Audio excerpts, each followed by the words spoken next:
What's up everybody, Stone from Stick on the Ice here and welcome back to another video. Today I'm going to be adding one goalie legend to every NHL team. Now quickly, I'm going to go through all the legends that we have today. Joining the Arizona Coyotes at 88 overall is going to be Curtis Joseph. I also want to mention I picked these legends straight from their affiliated alumni team. Backing up John Gibson in Anaheim is going to be John Sebastian Shiger. Returning to the Boston Bruins after a brief absence of about half a season is Tuukka Rask. Rask isn't on their alumni team, but the other option for a goalie was a lower overall, so I decided to roll with him. Hoping to turn the Buffalo Sabres around is going to be Don Edwards. Meanwhile, Sean Burke's hoping to win a Stanley Cup in Carolina, backing up Freddie Anderson. Ty Conklin's joined the Columbus Blue Jackets at only an 80 overall, and Calgary's getting themselves a new starter in Mike Vernon. With the addition of Glenn Hall, Chicago's creating one of the best duos in the league. Also, if you haven't already, make sure to subscribe. I'm trying to hit 5,000 subs by the end of the year, and I can't do that if you don't subscribe. Forming another amazing duo is Colorado with the acquisition of Patrick Waugh. Dallas is gaining themselves a superstar goalie in Ed Belfour, while the Red Wings are bringing back four-time Stanley Cup champion Terry Sawchuk. Edmonton's getting the goalie that they desperately need in Grant Fuhr. Meanwhile, Sean Burke's joining another team in the Florida Panthers, while Rogie Vachon is coming back to LA.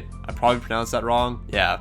Deal with it. Minnesota's gained back one of their greats in Nick Backstrom, while Montreal's running one of the best duos in the league as well with Patrick Waugh and Carey Price. The Devils are gained back arguably the greatest goalie of all time in Martin Brodeur. Now here's where we get some controversy. So the best goalie on Nashville's alumni team is UC Saros. Yeah, you heard me right. This man's on their alumni team, but Pekka Rinne isn't. So that means the best goalie that isn't Saros on that team is Chris Mason.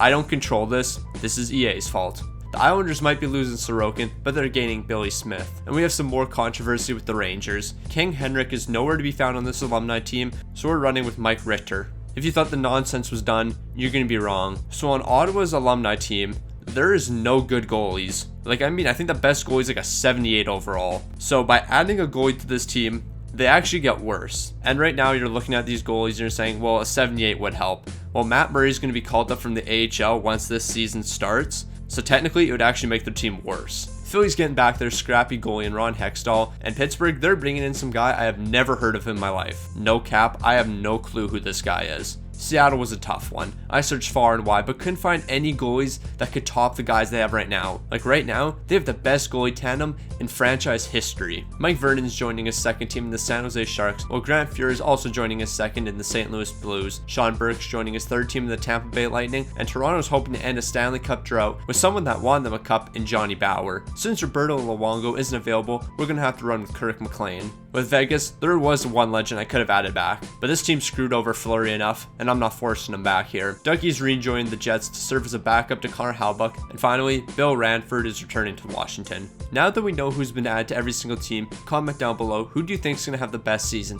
Personally, I think Glenn Hall is going to be able to turn Chicago around, and they're going to finish first in the league. When the season came to an end, Chicago was coming out on top with a 53-23-6 record. I'm actually surprised my prediction was right for once. Vegas is coming in second after not receiving a new goalie, and Edmonton's going to turn it around with their new goalie with a 50-27-5 record. The duo of Patrick Waugh and Carey Price was fantastic, as Montreal is finishing 9th overall. Marty Brodeur is slowly turning the Devils around, and he's got them back into a playoff spot. And clinching the final playoff spot is going to be Seattle with a 41-33-8 record. And finishing dead last in the league should be absolutely no surprise, it's the Arizona Coyotes. This team can't do anything right. Leading the league in scoring is going to be Connor McDavid with 50 goals and 56 assists for 106 points. Coming in second was Leon Draisaitl with 50 goals and 54 assists for 104 points. The dynamic duo in Edmonton really just combined for 100 goals. To round out the top 5 is going to be a trio in Boston, with Pasta picking up 98 points, Bergeron picking up 97, and Marchand recording 96. Quickly, we're going to go through everyone's stats, but I'm not going to read off everyone's numbers because that would take way too long. Tuukka's return to Boston went pretty well, with him posting a .907 save percentage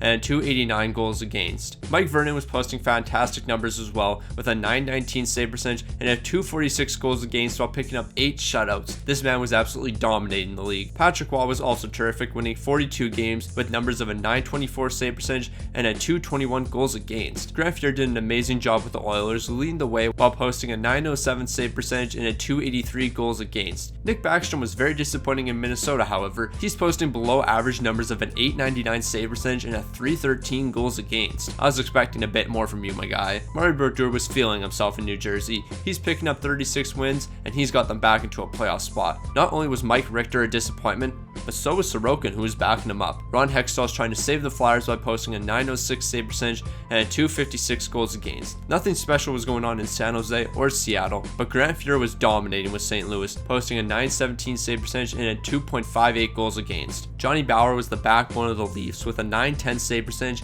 and a .260 goals against. And Robert Lehner's surprising me. He's posting a .914 save percentage and a .253 goals against, and he's getting 7 shutouts. I wasn't expecting him to dominate that much, but hey, he's a great goalie. I shouldn't underestimate him. And our final goalie is going to be old Dougie, who's only picking up 5 wins. Overall, Glenn Hall's leading the way, picking up 43 wins. Coming in second is Patrick Waugh with Colorado with 42 wins, and Grant Fuhr is going to round out the top 3 with 41 wins. So we've reached the Stanley Cup playoffs. I want you guys to comment down below, who do you think is going to win the cup? I'm going to stick with the Chicago Blackhawks. This team's rolling right now, and I don't see them slowing down. Round 1 in the books, we're down to 8 teams. The Blackhawks are taking on the Avs, the Golden Knights are taking on the Oilers, it's Flyers versus Capitals, and Leafs versus Panthers. Heading into the conference finals, we're down to 4 teams. Avs versus Golden Knights, and Leafs versus Capitals. We're going to ignore the fact that Chicago lost in the second round. Now here we are, the Stanley Cup final. The Colorado Avalanche are taking on the Toronto Maple Leafs.